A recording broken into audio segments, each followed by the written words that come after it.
ಎಲ್ಲರಿಗೂ ನಮಸ್ಕಾರಪ್ಪ. ಈಗ ನೋಡ್ಬೋದು ನೀವು ಸೀಸನ್ ಯಾವುದಂದ್ರೆ ಇದು ಹೆಸರು ಕಾಳು, ಹಸಿ ಹೆಸರು ಕಾಳು ಸೀಸನ್ ಅಥವಾ ಗ್ರೀನ್ ಗ್ರಾಮ್ ಅನ್ಬೋದು ನಾವು. ಸೊ ನೀವು ನೋಡ್ಬೋದು ನಮ್ಮ ಹೊಲದಾಗ ಒಂದು ಸ್ವಲ್ಪ ಮನಿ ಪೂರ್ತಕತ್ತ ಹಾಕಿದ್ದು. ಸೊ ಹಿಂಗೆ ಮನಿ ಪೂರ್ತಕ್ಕೆ ಹಾಕೊಂಡು ಬೆಸ್ಟ್ ಅಂದ್ರೆ ಬೆಸ್ಟ್ ಬಂದೈತಿ, ಯಾವ ರೋಗಿಲ್ಲ ಏನಿಲ್ಲ, ಬೆಸ್ಟ್ ಹೆಸರು ಕಾಳು ಬಂದೈತಿ. ಸೊ ಇದ್ರಾಗ ಏನು ಮಜಾ ಅಂತ ಹೇಳಿದಾಗ ಒಣಗಿ ತಿನ್ನೋದಂತೂ ಇರತ್ತೈತಿ. ಒಣಗಿದ ಅದು ಕೂಡಲೇ ಅದ್ರ ಕಾಳು ಮಾಡಿ ನಾವು ಕಾಯಿಪಲ್ಲೆ ಮಾಡಿ ತಿಂತೀವಿ ಅದು. ಆದರೆ ಈಗ ಹಸಿ ಇದ್ದಾಗ ಏನು ಇರ್ತೈತಿಲ್ಲ, ಇದು ಪವರ್ಫುಲ್ಲ.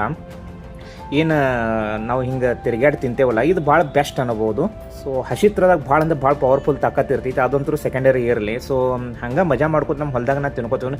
ಇದಕ್ಕೊಂದು ಸ್ವಲ್ಪ ಉಪ್ಪ ಮತ್ತು ಖಾರ ಹಚ್ಚಿ ಒಂದು ಸ್ವಲ್ಪ ಜರ ಫ್ರೈ ಮಾಡಿ ತಿಂದ್ರೆ ಹೇಳ್ತಾನೆ ಗಿತ್ಸ್ ಅಂದ್ರೆ ಗಿತ್ಸ್ ಹತ್ತೈತಿ. ಎಂಥ ಡಿಶ್ ಅನ್ಬೋದು ನೀವು. ಸೊ ಪವರ್ಫುಲ್ ಡಿಶ್ ಅಂತೈತಿ. ಹಂಗೆ ಹೊಲದಾಗ ತಿರುಗಾಡೋದು ಮುಂದೆ ಈಗ ಚಾಲೂ ಆಗಿದಾವು ಹಸಿ ಹೆಸರು ಕಾಳು. ಹಂಗೆ ತಿನ್ಕೋತ ಮಜಾ ಮಾಡ್ಕೋತ ಏನೋ ಒಂದು ಬೆಸ್ಟ್ ನೇಚರ್ ಸಂಗಟ್ ನ್ಯಾಚುರಲಿ ಸಿಗೋದು ಏನಂತೀವಲ್ಲ, ಅದು ಗಾಡ್ಸ್ ಗಿಫ್ಟ್ ಅನ್ಬೋದು ನೀವು.